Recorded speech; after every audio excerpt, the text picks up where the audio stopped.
Hi, this is the intestinal villi model.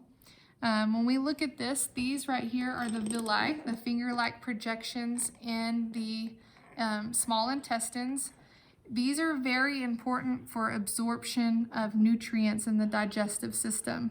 Before we go over the villi, I do want to go over the layers of the alimentary canal. When you look at the intestinal villi, this right here would be the lumen. Food is going to have to take its time going over the intestinal villi so that they can be absorbed into the cells of the alimentary canal. So the lumen, the first layer of cells, all the way to right here, is called the mucosa layer. Now, scattered throughout the mucosa layer, you'll have goblet cells. You can see goblet cells right here. So this is a blown up section, part of the mucosa layer.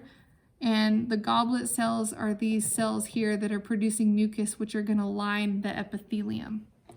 So you have your mucosa layer. Your mucosa layer has goblet cells, but it has a layer of a muscle right here. This is called muscularis mucosae. It is part of the mucosa layer. Now, below this line is what we call the submucosal layer. It's the second layer. Your submucosal layer is going to have your blood vessels. It's also going to have lymphatic vessels.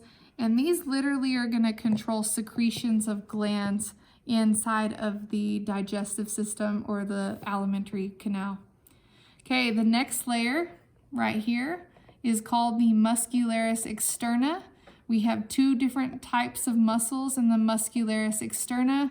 We have longitudinal and circular muscles, which are going to help force food through the alimentary canal. And then your outermost layer is called the serosa, which is represented here. Now, back to the model. When we look in the intestinal villi, these cells are called simple columnar epithelial cells because of their shape. But because these are in the small intestines, these are all called enterocytes. Enterocytes. Now, what's really important for the small intestines is nutrients will pass through and be absorbed through the enterocytes, and it'll go to our capillary bed. So technically, this is the capillary bed that absorbs nutrients. The red would be an arterial, and the blue would be a venule, which you can see here. Now, the lymphatic system, we do have a lymphatic capillary in your intestinal villi, which is going to help you absorb fats. This is called the lacteal. The lacteal will drain into the lymphatic vessels.